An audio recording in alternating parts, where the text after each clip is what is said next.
दो बातों को याद रखें। ये कब्र जो बनती है, ये कोई मुसलमान से जब आप बात करेंगे उससे बताना कि कुरान शरीफ के कौन से पेज नंबर पे लिखी हुई है, कौन सी आयत में लिखी हुई है, जरा हमको भी बताएं। इस्लाम में कब्र बनाना हराम है। कब्र बनती है जो साहब जिनकी डेथ हो जाती है, जो फौत हो जाते हैं, जिनकी मृत्यु हो जाती है, उनको जमीन में दबाइए, मट्टी डाल दीजिए, उसके ऊपर एक भी ईंट रख करके उसको पक्की बनाना इस्लाम में हराम है।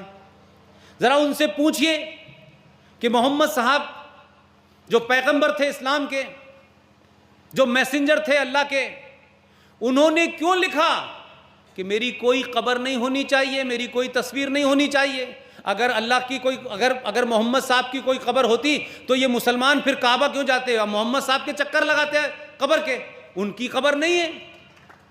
लेकिन हिंदुस्तान के भोले भाले लोगों को, हिंदुस्तान के टॉलरेंट लोगों को डराने के लिए, जमीनों पे कब्जा करने के लिए, हिंदुस्तान पे कब्जा करने के लिए, डेमोक्रेसी पे कब्जा करने के लिए, यहां के विधान को अपने हिसाब से चलाने के लिए आप वही करना चाहते हैं जो आपने कश्मीर में करा। लिहाजा कभी कब्रों के नाम पे आप जगह घेरते हैं, कभी मस्जिद के नाम पे आप जगह घेरते हैं, जबकि मैं कह रहा हूं कि सुप्रीम कोर्ट ने भी कह दिया, कुरान में भी कह दिया, हदीस में भी कह दिया कि मस्जिद का इस्लाम से कोई लेना देना नहीं है।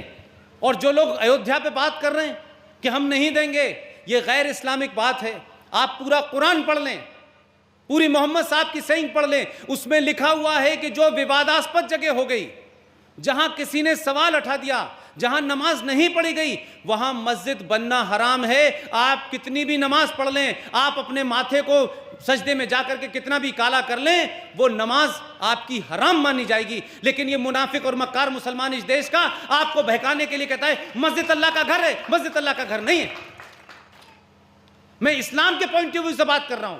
अरे कम से कम हिंदुओं से झूठ बोल रहे हो, इस देश के संविधान से झूठ बोल रहे हो, पुलिस से झूठ बोल रहे हो, नेताओं से झूठ बोल रहे हो, कम से कम मोहम्मद साहब से झूठ तो मत बोलो, कुरान के खिलाफ तो मत बोलो। तुम तो कुरान में जो लिखा है तुम तो वो भी नहीं मान रहे भाई।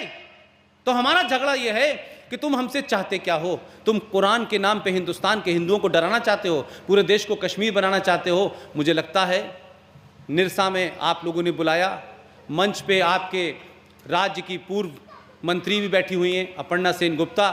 इनका यहाँ आना मुझे इस बात की ताकत देता है कि सत्ता में कोई रहे, सत्ता के बाहर रहे, जब ऐसे ही नेता आपके मंचों पे आके भी जिस दिन बैठ जाएंगे, माफ़ कीजिएगा, सत्ता में फिर वही लोग बैठेंगे जैसे अपर्णा जी यहाँ आई हैं। आप लोगों ने मुझे सुना, मुझे सच में इतना ज़बरदस्त जो आपने जुलूस निकाला, मैं अकेला ये सोच रहा था कि मैं कैसे इसको, मैं ये महसूस ही नहीं समझ में आ रहा था मेरे कि मैं इसको क्या करूं, कैसे इसको समझूं।